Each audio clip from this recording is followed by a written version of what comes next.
আসসালামু আলাইকুম রহমতুল্লাহ বারাকাতু। প্রিয় দেশবাসী, আমি আইনুল হক কাসিমি বলছি। আপনারা অনেকেই জানেন যে আমার মামলার ব্যাপারে ইদানিং আমি জামিনে বেরিয়ে আসার পরেও নতুন করে নাটক সাজিয়ে, মিথ্যা নাটক সাজিয়ে আমাকে হয়রানি করা হচ্ছে এবং আমাকে আবারও গ্রেফতার করে জেলে পাঠানোর চেষ্টা করা হচ্ছে। আমি এই ব্যাপারে পরে একটু বিস্তারিত বলবো। তার আগে অনুরোধ করব আপনারা সবাই আমার ভিডিওটা শেয়ার করবেন, যাতে আপনাদের মাধ্যমে আমার এই বার্তাটা মাননীয় প্রধানমন্ত্রী, স্বরাষ্ট্রমন্ত্রী এবং আইনমন্ত্রী মহোদয়ের কাছে পৌঁছায় এবং আমি সঠিক বিচারটা পাই। আপনারা সবাই জানেন, মে মাসের 23 তারিখ আমি জামিনে বের হই। প্রথম আলো এবং ডেইলি স্টার দুইটা মামলায় আমি জেল খেটে 5 মাস পর আমি 23 তারিখ জামিনে বের হই।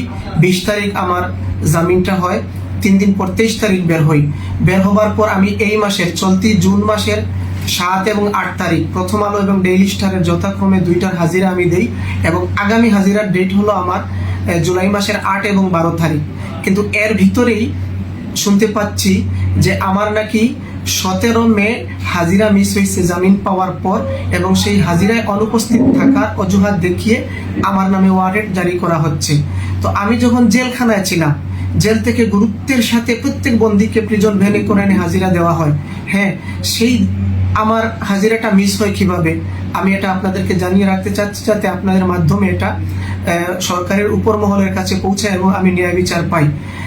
আমি বের হওয়ার পর 7-8 তারিখ হাজিরা দিলাম, সামনের হাজিরার অপেক্ষায়, কিন্তু এখন নতুন করে শুনতে পাচ্ছি আমার নাকি হাজিরা মিস হয়েছে।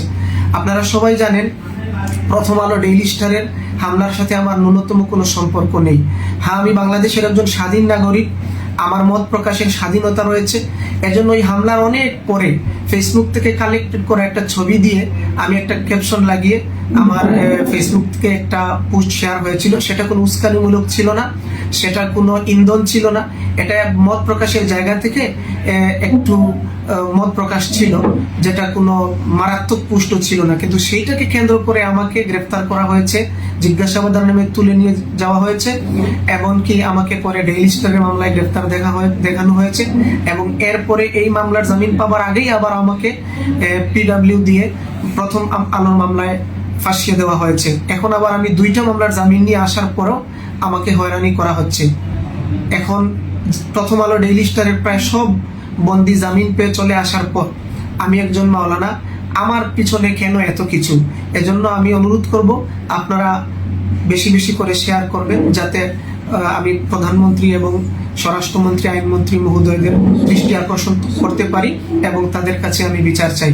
আমি আবারও বলছি যে আমাকে এখন এই মুহূর্তে যে 17 মে হাজিরায় অনুপস্থিত দেখিয়ে আবারও গ্রেফতার করার পায়তারা করা হচ্ছে, সেই 17 তারিখ আমি অলরেডি জেলখানার মধ্যে ছিলাম।